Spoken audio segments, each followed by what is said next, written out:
నమస్తే, welcome to Hot Popcorn debate. ఏపీపై తెలంగాణ కాంగ్రెస్ మంత్రులు చేస్తున్నటువంటి వ్యాఖ్యలు ఇప్పుడు రెండు రాష్ట్రాల్లో కూడా దుమారం రేపుతున్నాయి. మరి పొంగులేటి శ్రీనివాసరెడ్డి అలాగే కోమటిరెడ్డి రాజగోపాల్ రెడ్డి చేస్తున్నటువంటి వ్యాఖ్యలు అలా స్వలాభం కోసమా లేకపోతే ఇది రాజకీయ వ్యూహంలో భాగంగా ఈ మాటలు మాట్లాడుతున్నారా? అలాగే రేవంత్ రెడ్డికి తెలిసి జరుగుతుందా తెలియక జరుగుతుందా అన్న చర్చ అయితే రెండు తెలుగు రాష్ట్రాల్లో కూడా నడుస్తున్న పరిస్థితి. ఏది ఏమైనా కూడా ఆ ఇద్దరు చేసినటువంటి వ్యాఖ్యలు అయితే ఇప్పుడు టీడీపీ శ్రేణులను ఆగ్రహానికి గురి చేశాయి. ఇక మొత్తంగా మరి టీడీపీపై ప్రతాపం చూపించిన బీఆర్ఎస్ గతే ఇప్పుడు కాంగ్రెస్ కి కూడా పట్టే అవకాశం ఉందా? ఇలాంటి విషయాలన్నీ కూడా ఈ రోజు డిబేట్ లో చర్చిద్దాం. మనతో పాటు డిబేట్ లో పార్టిసిపేట్ చేసేందుకు స్టూడియోలో ఉన్నారు senior political analyst Madhusudan Reddy గారు, అలాగే మరో సీనియర్ పొలిటికల్ జర్నలిస్ట్ డివి శ్రీనివాస్ గారు. నమస్కారం సార్. నమస్కారం సార్. సార్ మీరు చెప్పండి, నిన్న చూస్తే పొంగులేటి శ్రీనివాసరెడ్డి, ఈరోజు చూస్తే కోమటిరెడ్డి రాజగోపాల్ రెడ్డి ఇద్దరు కూడా ఇక్కడ టీడీపీని టార్గెట్ చేసి మాట్లాడుతున్నట్టే కనిపిస్తోంది. అమరావతి మునిగిపోవడం వల్ల ఏపీకి పెట్టుబడులు రాలేదని పొంగులేటి అంటుంటే ఏకంగా ఎన్టీఆర్ ఘాట్ని తీసేసి అసెంబ్లీ కడదామని చెప్పి కోమటిరెడ్డి రాజగోపాల్ రెడ్డి అంటున్నారు. సో వీళ్ళు వ్యాఖ్యలు చేయడం వెనక వాళ్ళ స్వలాభం కోసం చేస్తున్నారంటారా, లేదంటే మీరేం చెప్తారు? ఇది పక్క రాజకీయం. తానెల్లా చెడి వనమెల్లా చెడిచిందంట. ఎందుకంటే ఇది కాంగ్రెస్ పార్టీలో ఈనాటిది కాదు చరిత్ర. గతంలో ఎన్టీ రామారావు గారు తెలుగుదేశం పార్టీ పెట్టకముందు కూడా నలుగురు ముఖ్యమంత్రులు మారినారు 5 ఏళ్ల కాలంలో. ఆ తర్వాత మళ్ళీ 89 నుంచి 94 మధ్య కాలంలో కూడా ఒక 3 ముఖ్యమంత్రులు మారారు. ఇప్పుడు ఏంటంటే రేవంత్ రెడ్డి మీద అక్కస్సు కక్కలేక ఆంధ్రప్రదేశ్ రాష్ట్రం మీద తెలుగుదేశం పార్టీ మీద అటు నుంచి ఇటు తుపాకీ ఎక్కిపెట్టారనమాట. ఇదంతా ఏంటంటే జే గ్యాంగ్ ముఠా అనమాట. ఈ జే గ్యాంగ్ ముఠా సభ్యులు ఇక్కడ కాంగ్రెస్ పార్టీలో ఉంది. ఒక ఆయన ఖమ్మం జిల్లా నుంచి అంతకుముందు ఎంపీగా గెలిచాడు. వైఎస్ఆర్ యువజన శ్రామిక రైతు పార్టీలో గెలిచి ఎంపీగా గెలిచి ఆయన కాంగ్రెస్ పార్టీలో పోయిండు. తర్వాత రాజగోపాల్ రెడ్డి కాంగ్రెస్ పార్టీలో గెలిచి మళ్ళీ భారతీయ జనతా పార్టీలోకి పోయి భారతీయ జనతా పార్టీలో నుంచి మళ్ళీ కాంగ్రెస్ పార్టీలోకి వచ్చిండు. ఇది వాళ్ళిద్దరి చరిత్ర. వాళ్ళకి తెలుగు ప్రజలన్నా తెలంగాణ ప్రజలన్నా ఆత్మగౌరవం లేనటువంటి వ్యక్తులు. వాళ్ళ స్వలాభం తప్ప, వాళ్ళ స్వార్థం తప్ప, వాళ్ళ కాంటాక్టులు తప్ప, వాళ్ళ నిధులు తప్ప ప్రజల మీద ప్రేమ కాదు. కేవలం ఇదేంటంటే రేవంత్ రెడ్డిని ఏం పెరకలేక పీక్ కట్టలు కట్టలేక ఇట్లా చంద్రబాబు నాయుడు మీద పరోక్షమైనటువంటి దాడి చేస్తున్నారు. కాబట్టి ఇద్దరు రెడ్లే కాబట్టి ఇద్దరికి ఒక రెడ్డి గారి ముద్దు పెట్టగా నేనే సమాధానం చెప్పాలి వీళ్ళిద్దరికి. ఎందుకంటే నికాలస్ అయిన మోటాటి రెడ్డి ఆ పక్కండు, సింహపూరి పెద్దకంటి రెడ్డి ఈ పక్కండు. వీళ్ళిద్దరికి చెప్తా. మా పెద్ద ఆయన చెప్పిన మాట చెప్తా, నా సొంత మాట ఏం వద్దు. ఏం చెప్పిండంటే మహాయోగి ఏమన శతకంలో 2 పద్యాలు చెప్పిండు. పొంగులేటి శ్రీనివాసరెడ్డి కోమటిరెడ్డి రాజగోపాల్ రెడ్డి పుస్తకం తీసి చదువుకో. మన పెద్ద ఆయన చెప్పిన మాటలు చెప్తున్నా, నా కవిత్వం అనుకునేవు. మళ్ళీ ఏం చెప్పాడంటే అల్పబుద్ధివానికి అధికారమిచ్చిన దొడ్డవారి నెల్ల దొలగగొట్టు చెప్పుది నిడి కుక్క. బాగా గుర్తుపెట్టుకో, చెప్పుది నిడి కుక్క చెరుకు తీపి ఎరుగున విశ్వదాభిరామ ఇనురవేమ అని ఏమారెడ్డి చెప్పిండు ఈ పద్యం మహాయోగి. ఇంకొక మాట చెప్పిండు, ఇంకో పద్యం కూడా ఉంది, 78వ శ్లోకం. అది కూడా చెప్తుండ, రాసుకో, పుస్తకం తీసి రాసుకో. పూజ కన్న నెంచ బుద్ధి నిదానంబు, మాట కన్న నెంచ మనసు దృఢము, కులము కన్న నెంచ గుణము ప్రధానంబు. బాగా గుర్తుపెట్టుకో పొంగులేటి కోమటిరెడ్డి రాజగోపాల్ రెడ్డి. కులము కన్న నెంచ గుణము ప్రధానంబు ఈశ్వదాభిరామ వినురవేమ అని ఏమారెడ్డి ఏనాడో సూక్తి ముక్తావళి ఇటువంటి వాళ్ళ కోసం రాసిండు. దాని అర్థం ఏంటంటే దేవుడి పూజల కంటే మనసులో నిశ్చలమైన బుద్ధి ఉండుట మంచిది. The first sentence. 2, మాట కన్నా నెంచ మనసు దృఢము, మాటలు చెప్పటం కంటే నిశ్చలమైన మనసు కలిగి ఉంట మంచిది అన్నాడు. తర్వాత కులము కన్న నెంచ గుణము ప్రధానంబు, అంటే వంశము యొక్క గొప్పతనము కంటే వ్యక్తి యొక్క మంచితనము ముఖ్యము అన్నారు. ఏం పాపం చేసిండ్రా ఎన్టీ రామారావు ఘాట్లు లేపేయాలంటున్నావు నువ్వు? ఒరే దుర్మార్గుడా, పురుగులు పెట్టిపోవటంరా. ఎన్టీ రామారావు ఘాటు లేపేసంట అసెంబ్లీ కడతాడంటాడ. ఇప్పుడున్న అసెంబ్లీకి ఏమైందా? అంటే ఆయన కూడా ప్రజావేదిక కూల్చి కాలగర్భంలో బంగాళాఖాతంలో కలిసిపోయింది మీ ఫ్రెండు, అంటే మీ మహామేత పుత్రరత్నం. కాబట్టి మీకు కూడా ఆ గతి కావాలంటే కోల్చండి, నిర్మించాలి కానీ కూల్చేదేనమ్మా. ఇది చాలా దుర్మార్గం. ఎన్టీ రామారావు గారి ఘాటు కూల్చేసి, ఎన్టీ రామారావు ఏం తప్పు చేసిండమ్మా? ఎన్టీ రామారావు గారు ఏం చేశారు? ఏం చెప్పిండి ఎన్టీ రామారావు? నక్సలైట్లు కూడా దేశభక్తులే బ్రదర్ అన్నది ఊరు ఎన్టీ రామారావే కదా. ఆ నక్సలైట్ల నుంచి బయటకు వచ్చినాడు కదా కోమటిరెడ్డి వెంకటరెడ్డి. నిన్ను దేశభక్తుడిగా కొలిచిన ఆయన ఘాట్లు లేపేస్తావా? తర్వాత కిలో ₹2 బియ్యం పథకాన్ని పెట్టి ఇంప్లిమెంటేషన్ చేసి పేద ప్రజలకు తెల్లన్నం తినే ఏర్పాటు చేసిండుగా, అందుక సంపూర్ణ మద్యపాన నిషేధం చేసినందుక, మహిళలకు ఆస్తి హక్కులో సగభాగం ఇవ్వమన్నందుక. తర్వాత చూస్తే ఇంకా దేశంలో ప్రతిపక్ష పార్టీలన్నింటినీ ఈ పార్టీ పార్టీలను ఏకం చేసి నేషనల్ ఫ్రంట్గా ఏర్పాటు చేసి కాంగ్రెసేతర బీజేపీయేతర ప్రధానమంత్రులను తయారు చేసినందుకు ఏర్పాటు చేసినందుక. ఇంకా చూస్తే బలహీన వర్గాలు అంటే బీసీ ఎస్సీ ఎస్టీ మైనారిటీలకి శాశ్వతమైన ఇళ్ళు కట్టించినందుక, గృహ నిర్మాణ పథకం, జనతా వస్త్రాలు, ఇలా చెప్పుకుంటూ పోతే తెలుగు జాతికి తెలుగు భాషకి దేశవ్యాప్తంగా గుర్తింపు తెచ్చిన వ్యక్తి. ఇలా బతుకులకు ఎప్పుడన్నా తెలుగు భాష పట్ల కానీ తెలుగు తల్లి పట్ల కానీ తెలుగు దేశవ్యాప్తంగా తెలుగు భాషకు గుర్తింపు తెచ్చినోడు ఎవరు? నందమూరి స్వర్గీయ ఎన్టీ రామారావు గారు. తర్వాత ఈ మధ్యకాలంలో ద్రౌపది ముర్ము గారు ₹100 నాణ్యం విడుదల చేసింది కదా, ఎంత సౌన్నత గౌరవం ఇచ్చింది గవర్నమెంటు. తర్వాత ఇంకా పెద్దది ఏంటంటే తెలంగాణలో బడుగు బలహీన వర్గాల్ని పట్టి పీడిస్తున్న పటేల్ పట్వారీ వ్యవస్థను రూపుమాపినోడు ఈయనే కదా, నందమూరి తారక రామారావు గారే కదా. ఇప్పుడు నందమూరి తారక రామారావుకి సంబంధించినటువంటి విగ్రహ ఘాట్ని నువ్వు లేపేస్తావు, ఏమవుద్ది? ప్రజల గుండెల్లో ఉన్నాడు. రాజు వెలుగొందు రాతి విగ్రహముల యందు, అర్థమైందా? కవి వెలుగొందు ప్రజల నాలుకల యందు. ఇప్పుడు నేనేమన్నా శతకం పద్యం చెప్పలా? ఎన్టీ రామారావు గారు ప్రజల గుండెల్లో ఉన్నారు. ఒక కృష్ణుడుగా, ఒక రాముడుగా, సకల కళాభిరాముడు ఆయన. కృష్ణుడు అంటే ఎన్టీ రామారావే గుర్తొస్తాడు.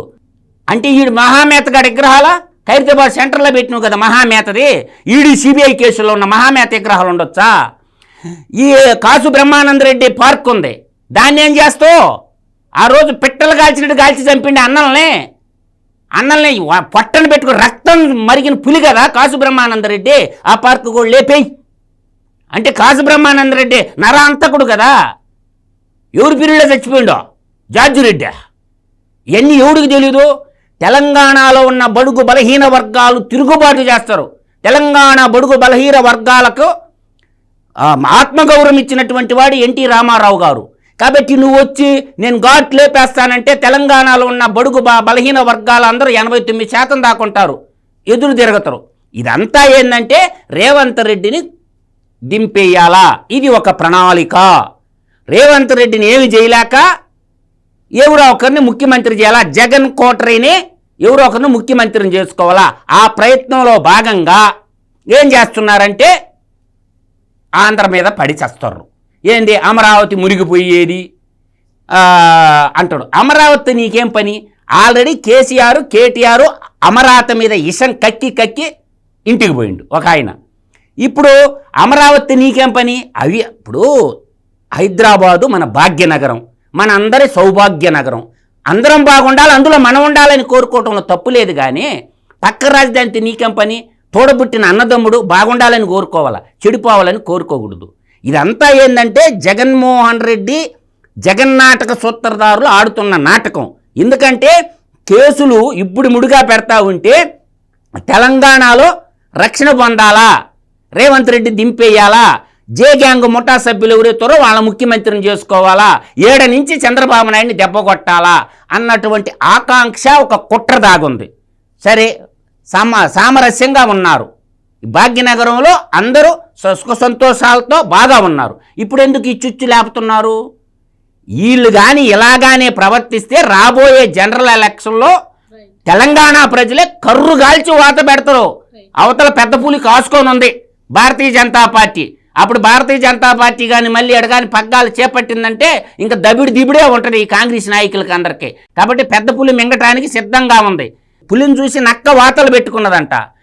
మీరు పెద్ద ఊహించుకొని ప్రజల్లో మీరు పెద్ద ఈరులు ధీరుల్లాగా అమ్మొచ్చుని రేవంత్ రెడ్డిని కుర్చీ దింపాలి. రేవంత్ రెడ్డికి పోయేది ఏమీ ఉండదు, రేవంత్ రెడ్డికి ఏమీ పోదు, నష్టపోయేది కాంగ్రెస్ పార్టీయే నష్టపోద్ది. అది గుర్తుపెట్టుకొని మాట్లాడితే బాగుంటుంది అనేది నా యొక్క భావన. శ్రీనివాస్ గారు మీరు చెప్పండి, ఇప్పుడు ఈ పొంగులేటి కావచ్చు, రాజగోపాల్ రెడ్డి గారు, వీళ్ళిద్దరూ కూడా కొత్త నాయకులు కాదు, ఎప్పటి నుంచో రాజకీయాల్లో ఉన్నారు, చాలా సీనియర్స్. ఒక మాట మాట్లాడుతున్నారు అంటే అది ఎంత పరిణామం ఉంటుంది అని తెలియకుండా మాట్లాడే ఇదైతే ఉండదు. సో వీళ్ళిద్దరు చేసినటువంటి వ్యాఖ్యల మీద చాలా రకాల వ్యూహాగణాలు వస్తున్నాయి. ఒకటి, రేవంత్ రెడ్డి గారిని గద్దె దింపే లక్ష్యం అయితే, రెండు, ఇటు జగన్మోహన్ రెడ్డి గారికి కూడా తన మిత్రుడైనటువంటి జగన్మోహన్ రెడ్డి గారికి కూడా ఫేవర్ చేసినట్టు అవుతుంది అని కావచ్చు. అలాగే టీడీపీ తెలంగాణలో ఎదుగుతుంది కాబట్టి దాని తొక్కే ప్రయత్నం అనుకోవచ్చు. సో ఇలా చాలా రకాల వ్యూహగణాలు వినబడుతున్నాయి. అండ్ బీఆర్ఎస్ కూడా టీడీపీ మీద వ్యతిరేకంగా వెళ్ళి దాని ఫలితాన్ని అనుభవించింది. అలాంటిది కేటీఆర్ఏ మొన్న ఈ మధ్య చూసాం, బయటకు వచ్చి చంద్రబాబు వచ్చాకే ఆంధ్రప్రదేశ్ పెట్టుబడులు వస్తున్నాయని చెప్పి ఆయన ఒక వ్యాఖ్య చేశారు కూడా. సో బీఆర్ఎస్ కూడా తెలుసుకుంటే ఆ మాత్రం మరి కాంగ్రెస్ తెలుసుకోలేకపోతుందంటారా? సో వీళ్ళ వ్యాఖ్యలపై మీ ఒపీనియన్ ఏంటి? సరే, ఆ ప్రశ్నకు సమాధానం చెప్పబోయే ముందు మధు గారు వేమన పద్యంలో చెప్పు తినే కుక్క ఎవరు, చెరకు తీపి ఏది? ఇప్పుడు ఇవాళ వీక్షకులకు కానీ ప్రజలందరిలో కూడా అది ప్రశ్న. చెప్పు తినే కుక్క ఎవరు, లేకపోతే చెరుకు తీపి ఏంటి? అంటే ఇవాళ పొంగులేటి కోమటిరెడ్డి చేసిన విమర్శల నేపథ్యంలో ఆ వాక్యం వాళ్ళకు తగులుతుందా, ఇంకెవరికి తగులుతుంది అనే దీంట్లో ఇష్యూ ఏంటంటే ఆంధ్ర ద్వేషం, లేకపోతే ఎన్టీఆర్ పైన విమర్శలో, లేకపోతే తెలుగుదేశం పార్టీ పైన ద్వేషం, చంద్రబాబు పైన అసూయ. ఏం జరిగింది బీఆర్ఎస్కి, ఏమైంది కేసీఆర్కి? అదే మీకు కూడా జరగాల? ఇవాళ బీఆర్ఎస్ బాటలో కాంగ్రెస్ నడుస్తోందనిపిస్తోంది. ఇవాళ జగన్ మరి స్కెచ్లో ఇరుక్కుపోయారా? దీని వెనక కుట్ర ఎవరిది? ఇది కేసీఆర్ చేస్తున్న కుట్ర, ఇది జగన్మోహన్ రెడ్డి చేస్తున్న కుట్ర. ఎందుకంటే కేసీఆర్ వేరు, జగన్మోహన్ రెడ్డి వేరు కాదు. వాళ్ళిద్దరూ ఆప్త మిత్రులుగా మనం చూసాం. కాళేశ్వరం టెక్కాయ కొడతానికి ఆయన వచ్చాడు, లేకపోతే జగన్ ఇంట్లో భోజనానికి ఆయన వెళ్ళాడు, రోజా ఇంట్లో విందుకి కేసీఆర్ వెళ్ళాడు. ఇద్దరు కూడబలుక్కుని ఇవాళ ఈ కోమటిరెడ్డి పొంగులేటి, ఎందుకంటే పొంగులేటి గతంలో కూడా మనం చూసాం, పూర్వాశ్రమంలో ఆయన జగన్తో పాటు ఉన్నాడు, పూర్వాశ్రమంలో ఆయన బీఆర్ఎస్లో కూడా ఉన్నట్టున్నాడు కొద్ది కాలం. అంటే ఇక ఈ ఎటు వైఎస్ గూటి చిలకలే. వైఎస్ రాజశేఖర రెడ్డి వీళ్ళ రెండు కుటుంబాలని పెంచి పోషించారు. ఎలక్షన్స్ ముందు కూడా మనం చూసి ఆయన కాంగ్రెస్లో చేరడానికి చాలా మంది సీనియర్స్ వచ్చి చాలా టైం తీసుకున్నారు. పొంగులేటి శ్రీనివాసరెడ్డి అప్పుడు జగన్మోహన్ రెడ్డితో మంతనాలు చేశారు. అప్పుడు షర్మిల కూడా తెలంగాణలో పార్టీ పెట్టింది కాబట్టి ఆవిడ పార్టీలో చేరాలా వద్దా అన్న దానికి కూడా జగన్మోహన్ రెడ్డి గారి ఆర్డర్ కోసం వెయిట్ చేశారు. అందుకే కాంగ్రెస్లోకి చేరడానికి కూడా టైం తీసుకున్నారని కూడా అప్పట్లో మనం విన్నాం కదా. ఇది వేరే పంచాయతీ.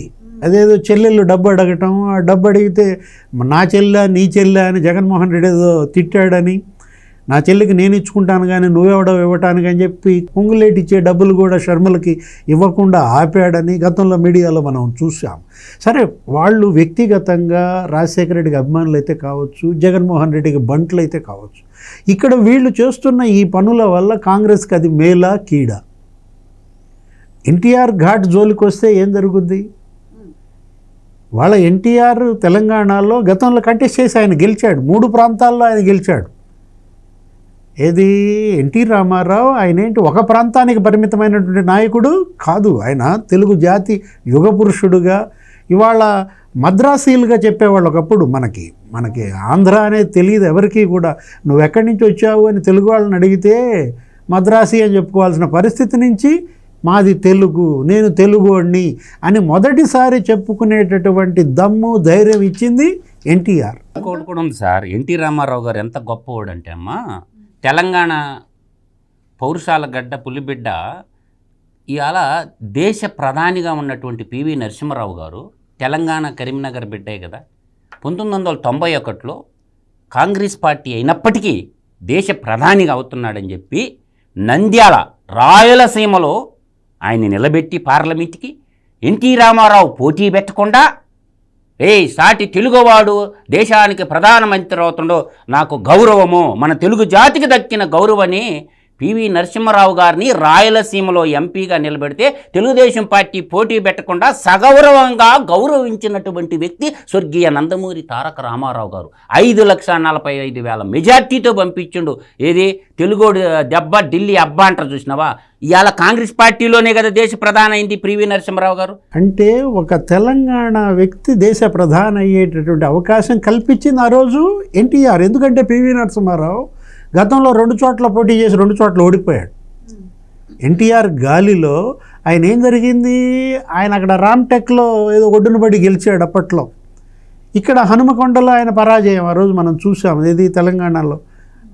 అంటే అప్పుడు బీజేపీ చేతిలో ఓడిపోయిన పరిస్థితి అన్నమాట వీళ్ళంతా కూడా. ఇలాంటి పరిస్థితుల్లో ఎన్టీఆర్ ఆయన ఏదో ఒక వర్గానికో లేకపోతే ఒక ప్రాంతానికో పరిమితం చేయటం, ఆయన ఘాట్లో ఇవాళ ఇది కడతామని కోమటిరెడ్డి రాజగోపాల్ రెడ్డి వ్యాఖ్యలు, ఎన్టీఆర్ ఘాట్ జోలికి వస్తే ఏం జరిగిందో గతంలో మనం చూసాం. అనేక మంది ఇవాళ బీఆర్ఎస్ కానీ ఇవాళ కేటీఆర్ కానీ ఏంది కార్ల రేసు, ఈ కార్ రేస్, దానికి కూడా ఎన్టీఆర్ ఘాట్ ఏదో కొంత తొలగించి కొంత గేట్లు ముందుకు జరిపించి అక్కడ కార్ రేస్ పెట్టడం కోసం ఒక కొత్త రోడ్డు వేయటం. ఏమైంది ఆ కార్ రేస్? ఇవాళ మళ్ళీ అదొక కుంభకోణం అని, అందులో 55 కోట్ల అవినీతి అని, దాంట్లో ఇవాళ కేటీఆర్ మరి నోటీసులు, విచారణ, మరి జైలుకి వెళ్తాడా? అది ఒక మహిమాన్విత క్షేత్రం. ఏది ఎన్టీఆర్ ఘాట్ అనేది ఒక మహనీయుడి యొక్క స్మృతి చిహ్నం. వీళ్ళంతా ఎన్టీఆర్ యూనివర్సిటీ నుంచి వచ్చిన వాళ్ళేనమ్మా. ఇప్పుడు కేసీఆర్ యాడ్ నుంచి వచ్చింది సార్. ఎన్టీఆర్ అంటే అదొక విశ్వవిద్యాలయం. అదేంటి కేసీఆర్ ఎక్కడ, రేవంత్ రెడ్డి ఎక్కడ? కేసీఆర్, రేవంత్ రెడ్డి, లేకపోతే తుమ్మల నాగేశ్వరరావు, జానారెడ్డి, కడియం శ్రీహరి, తుమ్మల నాగేశ్వరరావు, వీళ్ళందరూ కూడా అక్కడ ఆ యూనివర్సిటీ నుంచి వచ్చిన వాళ్ళే కదా. అంటే మీరు అనవసరంగా ఎన్టీఆర్ ఘాట్ జోలికి రావడం వల్ల మీ కాంగ్రెస్ పార్టీ పునాదులే కూలిపోయే పరిస్థితి పెట్టుకుంటున్నట్టుంది. ఒక అసూయతో చేసినటువంటి వ్యాఖ్యలుగా కనపడుతోంది, ఒక భయంతో కూడినటువంటి వ్యాఖ్యలుగా దీన్ని చూడాలి. ఇప్పుడు చెట్టు కొమ్మ మీద కూర్చొని ఆ కొమ్మనే నరుక్కుంటారు. కాంగ్రెస్ పార్టీ అనే చెట్టు కొమ్మ మీద కూర్చొని ఆ కొమ్మనే గొడ్డలు పెట్టి నరుక్కుంటారు. కింద పడేది ఎవరు? వాళ్ళే. మనకేం పోతుంది? ఇతమన్నీ ఉపాధిస్తున్నాం, మంచి మాట చెప్తున్నాము. 9 నెలల్లో పార్టీ పెట్టి 9 నెలల్లో రాజ్యాధికారంలోకి తెచ్చినోడు ఎన్టీ రామారావు గారు. కాబట్టి తెలుగు ప్రజల ఆత్మగౌరవం అమెరికా దాకా విశ్వవ్యాప్తమైంది అంటే అది ఒక తెలుగుదేశం పార్టీ వ్యవస్థాపకుడు నందమూరి తారక రామారావు వల్లనే. ఇవాళ కృష్ణుడు పాత్ర, ఒకప్పుడు కృష్ణుడు ఎలా ఉంటాడని ఎవరికి తెలియదు. ఎన్టీ రామారావు గారు కృష్ణుడు పాత్ర వేసిన తర్వాత, రాముడు పాత్ర వేసిన తర్వాత కృష్ణుడు అంటే ఈయనేను అన్నారు. ఏమన్నది ఇందిరాగాంధీ? ఆ బొమ్మలు వేసుకునే ఓడితేనా నాకు పోటీ అన్నది. ఆ బొమ్మలు వేసుకునేవాడే దెబ్బ కొడితే ఢిల్లీ గిరగజగజగజ వణికిందా లేదా? ఇందిరాగాంధీ పైన అయిపోయింది. అందువల్ల వీళ్ళు ఎటువంటి వాళ్ళు కూడా చెప్తాను, ఇందిరాగాంధీ చెప్పులు మర్చిపోతే చెప్పులకు స్పెషల్ ఫ్లైట్ పంపించిన వాళ్ళు అంజీ పీరుల్లో సార్. అంజీ ముఖ్యమంత్రిగా ఉన్నప్పుడు ఇందిరాగాంధీ హైదరాబాద్లో చెప్పులు మర్చిపోతే చెప్పుల కోసం స్పెషల్ ఫ్లైట్ పంపించినటువంటి వాళ్ళు వీళ్ళు అటువంటి వాళ్లే కాదు. అదే ఇందిరాగాంధీకి బట్టలు మార్చుకోవడానికి కనీసం గెస్ట్ హౌస్ కూడా ఇవ్వనాళ్ళు వీళ్ళే. అందుకనే కనీసం ఆమె బస చేయటానికి, ఆమె మీటింగ్ నుంచి మీటింగ్కి వెళ్తూ ఆమె డ్రెస్ మార్చుకోవడానికి కూడా ఇదే కాంగ్రెస్ పార్టీ గెస్ట్ హౌస్ ఇవ్వలేదు. ఆ కథ ఏందో చెప్పనా? అది గుంటూరులో జరిగిన ఇన్సిడెంట్ అన్నమాట. అదేంటంటే కాంగ్రెస్ పార్టీ నిట్ట నిలువును చీల్చుకున్నారు. ఏది? ఒకటి రెడ్డి కాంగ్రెసు, ఇంకొకటి ఇందిరా కాంగ్రెసు. ఆ రోజు ఎంత అవమానం చేశారు ఇందిరాగాంధీని. దాని ఫలితం అనుభవించారు. ఇక్కడ ఇష్యూ ఏంటంటే అమరావతి ఏదో వరదలు వస్తాయని పొంగులేటి శ్రీనివాసరెడ్డి నిన్న మాట్లాడిన మాటలు. ఏది? బెజవాడ మునిగిపోయింది, అక్కడ ఎవరు పెట్టుబడులు పెట్టడానికి సిద్ధంగా లేరు. గతంలో విభజన జరిగినప్పుడు చంద్రబాబు అక్కడ ముఖ్యమంత్రి కాగానే మేము కంగారు పడిపోయాం, మొత్తం పారిశ్రమలన్నీ కూడా అక్కడికి తరలి వెళ్ళిపోతాయి, ఈ విధంగా మేము అప్పుడు అనుకున్నాం. కానీ తర్వాత జగన్మోహన్ రెడ్డి గెలిచి మమ్మల్ని ఒడ్డున పడేశాడు, మా దగ్గర రేట్లు పెంచేశాడు, భూముల ధరలు. ఇప్పుడు మళ్ళీ అక్కడ చంద్రబాబు సీఎం అయ్యేసరికి అక్కడ అమరావతి రియల్ ఎస్టేట్ పెరిగింది. ఇదంతా ఆ రియల్ ఎస్టేట్ తెచ్చిన తిప్పలు. నిన్న రియల్ ఎస్టేట్ వాళ్ళు పొంగులేటి శ్రీనివాసరెడ్డిని గెలిచారంట. కలిసినప్పుడు ఏం భరోసా ఇచ్చాడనమాట, ఏమేమి మీరేం బాధపడబాకండి, అక్కడ అమరావతి రేట్లు పెరిగిపోయినాయి, ఇక్కడ హైదరాబాద్లో రేట్లు తగ్గిపోయినాయి అని చెప్పి మీరేదో ఎక్కడ నిరాశపడుతున్నట్టుగా ఉన్నారంటూ అతనేదో ఈ విధమైనటువంటి మాటలు. ఇప్పుడు ఖమ్మం జిల్లా వరదలు వచ్చినాయి సార్. చేతులు పెట్టి ఆపిండా? పొంగులేటి శ్రీనివాసరెడ్డి ఖమ్మం జిల్లాలోని ఆ వరదే కదా, ఖమ్మం జిల్లాలో నీళ్లే కదా వచ్చి ఆంధ్ర మీద పడింది, బుడమేరు మీద పడి ఆ బుడమేరు డెవలప్ చేయక ఈ కలికాల జగనాసురుడు కలికాల ఈయన రాఘవ కన్స్ట్రక్షన్ కదా. నువ్వు ఎన్ని వేల కోట్లు వర్కులు చేసినవు సీమాంధ్ర నేల మీద చెప్పు, ఆ లెక్క చెప్పు. జగన్మోహన్ రెడ్డికో నీకు దోస్తానం లేకపోతే నీ రాఘవ కన్స్ట్రక్షను ఎన్ని వేల కోట్లు వర్క్ చేసి సీమాంధ్ర ప్రజలు డబ్బులేం కావాలా? వాళ్ళకు ఒక రాజధాని ఉండకూడదా? నీ ఖమ్మం జిల్లా ఎందుకు మునిగిందిరా బాయ్? దాన్ని ఏమన్నా నువ్వు చేతులు పెట్టి మున్నేరు వాగు పొంగి కృష్ణానదిలో వచ్చి పళ్ళా? అంటే ఇప్పుడు నువ్వు అక్కడ డబ్బులు ఏమన్నా నీ బిల్లులు ఆగినాయా? ఇప్పుడు ఇక్కడ పొంగులేటి వ్యాఖ్యలను మనం ఎలా చూడాలంటే, నీ పెండింగ్ బిల్లులు జగన్మోహన్ రెడ్డి ఇచ్చి ఇతను ఆపాడా చంద్రబాబు?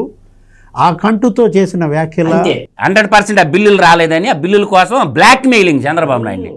అక్కడ ఆవులపల్లి రిజర్వాయర్ ఉంది, అక్కడ పెద్దిరెడ్డి రామచంద్రారెడ్డి ఆయన కంపెనీ లేకపోతే పొంగులేటి శ్రీనివాసరెడ్డి కంపెనీ అక్కడ పెద్ద గోల్మాల్ చేశారు.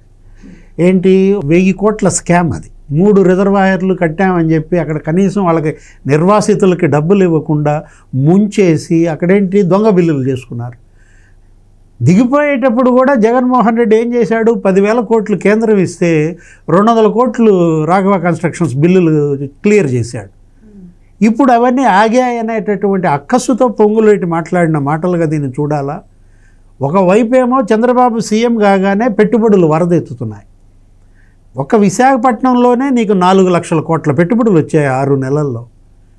నీకు శ్రీ సిటీ సెజ్ ఇవాళ 200 యూనిట్లు అక్కడ పెట్టారు. శ్రీ సిటీ సెజ్ ఇవాళ 7,500 ఎకరాల్లో ఇంకొక 2,000 ఎకరాల్లో వెళ్తోంది. మల్లవల్లి పారిశ్రామిక వాడకు మొత్తం పరిశ్రమలంతా తరలి వస్తున్నాయి. అంటే హైదరాబాద్ ఎంఎస్ఎంఈలంతా ఇప్పుడు మల్లవల్లికి పోతున్నారనా? ఇప్పుడు కొప్పర్తి ఓర్వకల్ పారిశ్రామిక వాడల్ని కేంద్రం అభివృద్ధి చేస్తోందనా? మీరెందుకని తెచ్చుకోలేకపోతున్నారు కేంద్రం నుంచి నిధులు? చంద్రబాబు ఎలా తెచ్చుకోగలుగుతున్నాడు? దీనికి ముందు సమాధానం చెప్పాలి తెలంగాణ ప్రజలకి. రేవంత్ రెడ్డి సమాధానం చెప్తాడా? పొంగులేటి చెప్తాడా? లేకపోతే కోమటిరెడ్డి చెప్తాడా? సార్ డూప్లికేట్ డ్రామా ఇప్పుడు తెలుసుకుంటా. తెలంగాణ ప్రజలారా తెలుసుకోండి, మీరు తెలుగు తల్లి బిడ్డలే అన్నదమ్ములుగా ఇడిపోయిన నిజాలు తెలుసుకోండి. ఈ పిఎల్ఆర్ కన్స్ట్రక్షన్ ఉంది కదా సార్, పెద్దిరెడ్డి రామచంద్రారెడ్డి కాళేశ్వరం ప్యాకేజీలు ఎన్ని చేశాడు? ఈయన ఆడ, ఆయన ఏడ. అర్థమైందా? ఇప్పుడు మెగా కృష్ణారెడ్డి ఆడ ఏడ, ఆడా ఉంటా ఏడా ఉంటా అంటాడు కదా గోన్ గన్నారెడ్డి కాకతీయ రుద్రందేవ్ సినిమాలో. ఇవాళ కాళేశ్వరం తెలంగాణ ప్రజల డబ్బులు పిఎల్ఆర్ పెద్దిరెడ్డి రామచంద్రారెడ్డికి ఎన్ని వేల కోట్లు కట్టబెట్టారు? ఆ ప్రాజెక్టులు కథ బయట పెట్టండి. పెద్దిరెడ్డి రామచంద్రారెడ్డి ఏడు చేసినాయి. ఈయన రాఘవ కన్స్ట్రక్షన్ ద్వారా సీమాంధ్రాలో చేసిన పనులేంటి? తర్వాత మెగా కృష్ణారెడ్డికి తెలంగాణలో కాళేశ్వరం పనులు, ఆడ పోలవరం పనులు. అంటే మీ మిడతల దొండంతా ఏం చేయాలనుకుంటారో? అంటే ఇక్కడ పెద్దిరెడ్డి రామచంద్రారెడ్డి బిల్లులు ఏమన్నా రేవంత్ రెడ్డి చేయాలా? కాళేశ్వరం తాలూకు పెద్దిరెడ్డి రామచంద్రారెడ్డి పెండింగ్ బిల్లులు ఏమైనా ఉన్నాయా? PLR constructions. అదేవిధంగా పొంగులేటి రాఘవ కన్స్ట్రక్షన్స్ బిల్లులు చంద్రబాబు చేయాలా? వీళ్ళిద్దరూ ఆడుతున్న డ్రామా, ఈ నాటకం బిల్లుల నాటకమా? ఇవాళ రేవంత్ రెడ్డి కిందకి వీళ్ళు చాప కిందకి నీళ్లు తెస్తున్నారు. వాస్తవం అదే సార్. ఏడ కాళేశ్వరం ప్రాజెక్టులో యాదాద్రి మన లక్ష్మీనరసింహస్వామి, మా కులదైవమైన లక్ష్మీనరసింహస్వామి ఆడ పెద్ద రిజర్వాయర్ కాంట్రాక్టరు, ఒక హెచ్డి లైన్ కాంట్రాక్టరు. 1000 కోట్లు బిల్లులు ఉన్నాయి పెద్దిరెడ్డి రామచంద్రారెడ్డికి రావాల్సి ఉన్నాయి. తర్వాత ఆడేమో రాఘవ కన్స్ట్రక్షన్కి రావాల్సిన బిల్లులు ఉన్నాయి. మెగా కృష్ణారెడ్డికి ఏడ కాళేశ్వరంలో డబ్బులు రావాల్సి ఉన్నాయి, ఆడా ఉన్నాయి. కాబట్టి ఇదంతా ఈ ముగ్గురు రెడ్లు కలిసి త్రిమూర్తి రెడ్లు అటు సీమాంధ్ర ప్రజలకి ఇటు తెలంగాణ ప్రజలకి మధ్య ఇదే బిల్లులు పంచాయతీ తప్ప ఎన్టీ రామారావు గారు అమరావతి ముంపు పంచాయతీ కాదు. ఇది కాంట్రాక్టర్లకి నాయకులకి మధ్య యుద్ధం అన్నమాట. యుద్ధం సార్. 3 పార్టీల్లో కాంట్రాక్టర్లు, కోమటిరెడ్డి కాంట్రాక్టరే, లేకపోతే పెద్దిరెడ్డి కాంట్రాక్టరే, లేకపోతే పొంగులేటి కాంట్రాక్టరే. అంటే ఈ కాంట్రాక్టర్లంతా వాళ్ళ బిల్లుల కోసం ఇవాళ రేవంత్ రెడ్డిని బ్లాక్మెయిల్ చేస్తున్నారా? చంద్రబాబుని బ్లాక్మెయిల్ చేస్తున్నారా? దానికోసం ఎన్టీఆర్ ఘాట్లో సెక్రటేరియట్ కడతావా? అయితే సార్ ఇప్పుడు మొన్న కాంగ్రెస్ గెలిచింది అంటే టీడీపీ జెండాలే కాంగ్రెస్ కన్నా తెలంగాణలో ఎక్కువ కనిపించాయి అన్నది కూడా కాదనలేదు, వాస్తవమే. అయితే మీరిద్దరు చెప్తున్న దాన్ని బట్టి వాళ్ళ స్వలాభం కోసం ఈ మాటలు చెప్పినట్టుగా అనిపిస్తున్న నేపథ్యంలో ఏది ఏమైనా కూడా ఇప్పుడు వాళ్ళు చేసినటువంటి వ్యాఖ్యలు పార్టీకి అయితే పూర్తిగా డ్యామేజ్ చేశాయి కూడా. ఈ నేపథ్యంలో వాళ్ళపైన మరి అధిష్టానం క్రమశిక్షణ చర్యలు ఏమైనా తీసుకునే అవకాశం ఉంటుంది? ఏం లేదమ్మా, సమస్య లేదు. ఎందుకంటే అధిష్టానంకి క్రమశిక్షణ ఇవన్నీ ఏముండవు. సిడబ్ల్యూసీలో మెంబర్లు ఊరుగా ఉన్నారు. అంటే ఇన్వైటెడ్ మెంబర్స్గా టి సుబ్రహ్మరెడ్డి ఉన్నాడమ్మా నాకు తెలిసి. తర్వాత కొప్పులో అతను రాజు ఉన్నాడు. తర్వాత దామోదరం రాజనరసింహ ఉన్నాడు తెలంగాణ నుంచి, ముగ్గురు ఉన్నారు. సిడబ్ల్యూసీ అని కాంగ్రెస్ వర్కింగ్ కమిటీలో మెంబర్లు ఎవరో చెప్పమనమ్మా. రాజశేఖర రెడ్డి ముఖ్యమంత్రి కాగలిగినాడు కానీ సిడబ్ల్యూసీలో మెంబర్ కాదు. చాలా మందికి తెలియదు. సిడబ్ల్యూసీలో మెయిన్ మెంబర్లు 23 మంది ఉంటారు. ఆ 23 మందిలో ఎవరో పేరు చెప్పండి. వీళ్ళు పర్మనెంట్ మెంబర్లు లేరు. పర్మనెంట్ మెంబర్లు ఎవరున్నారు? ఆ 23 మంది లిస్టు ముందు పెట్టుకోమనండి. అందువల్ల ఇది కాదు. నేను అనేది ఏంటంటే ఇవాళ ఆ గ్రేటర్ హైదరాబాద్ మొత్తం బీఆర్ఎస్ఏ గెలిచిందిగా. గ్రేటర్ హైదరాబాదు ఎంఐఎం సీట్లు పోతే మిగతాయి మొత్తం బీఆర్ఎస్ఏ గెలిచింది కదా. అంటే ఏడేమనుకున్నారు, కాంగ్రెస్ పార్టీ అధికారంలోకి వస్తే రియల్ ఎస్టేట్ ధరలు పడిపోతాయి అని చెప్పి సీమాంధ్ర వాళ్ళందరూ బీఆర్ఎస్కి వేశారు. ఒక రకంగా ఇప్పుడున్న కాంగ్రెస్ గవర్నమెంట్ని కాపాడింది ఖమ్మం జిల్లా. ఖమ్మం జిల్లాలో 10కి 10 సీట్లు రాబట్టి ఖమ్మం జిల్లా కాంగ్రెస్ పార్టీ నెత్తిన పాలు పోసింది. తెలంగాణ బిడ్డలు, తెలంగాణ ప్రజలు, తెలంగాణ భూమి పుత్రులు కాంగ్రెస్ పార్టీని నిలబెట్టుకున్నారు. ఆ నిలబెట్టుకున్న దాన్ని ఇప్పుడు కుర్చీ పెట్టి లాగుతారు. ఏమవుద్ది లాగితే? రేవంత్ రెడ్డికి ఏం పోద్దో నాకు చెప్పనమ్మా. రేవంత్ రెడ్డికి పోయేది ఏమీ ఉండదు. వీళ్ళ పుట్టే మునగద్ది. వీళ్ళల్లో ఎవరన్నా ఒకరు ముఖ్యమంత్రి అయినరు అనుకున్నాం. ఒక ఆయనేమో ఉత్తమ్ కుమార్ రెడ్డి ముఖ్యమంత్రి అంటాడు. వాళ్ళ ఇష్టం ఎవరినన్నా పెట్టుకుంటారు వాళ్ళ పార్టీ కాబట్టి మనకు అభ్యంతరం లేదు. గతంలో నేను చెప్పాను కదా 78, 83 మధ్య 5 సంవత్సరాల్లో 4 ముఖ్యమంత్రులు. 1వ కృష్ణుడు, 2వ కృష్ణుడు, 3వ కృష్ణుడు, 4వ కృష్ణుడు. తర్వాత 89, 94 మధ్య ఎన్టీ రామారావు గారు మధ్య 1వ కృష్ణుడు, 2వ కృష్ణుడు, 3వ కృష్ణుడు. ఏమైంది? ఎత్తిపోయింది కాంగ్రెస్ సర్కారు. 2 సందర్భాలు. అప్పుడు 7 ఏళ్ళు అయింది పీక్కోటానికి. అప్పుడు మళ్ళీ పీక్కోటానికి 9 సంవత్సరాలు 8 నెలలు పెట్టింది. ఈసారి పోయిర్రనుకో ఇంకా శాశ్వతంగా పోతారేమో. అది మీకు విజ్ఞతకే వదిలేస్తుండ. మళ్ళీ 2014 నుంచి 2023 దాకా 10 ఏళ్ళు మళ్ళీ లేరు. కాబట్టి నేను చెప్పిన ఈ డెస్టినేషన్ తీసుకోండి. ఈ మధ్యకాలంలో మీరు ఆలోచన చేసుకోండి అయ్యా. 1వ కృష్ణుడు, 2వ కృష్ణుడు, 3వ కృష్ణుడు, 4వ కృష్ణుడు వస్తే ప్రజలు అంగీకరించరు. అది మనకు చరిత్ర చెప్తున్న పాఠం. ఎన్టీఆర్ ఘాట్ జోలికి వస్తే మామూలుగా మధు గారు ఇప్పుడే చెప్పారు ఏంటి, జీహెచ్ఎంసీలో బీఆర్ఎస్ స్వీప్ చేసింది, కాంగ్రెస్ పార్టీకి ఒక సీటు కూడా రాలేదు.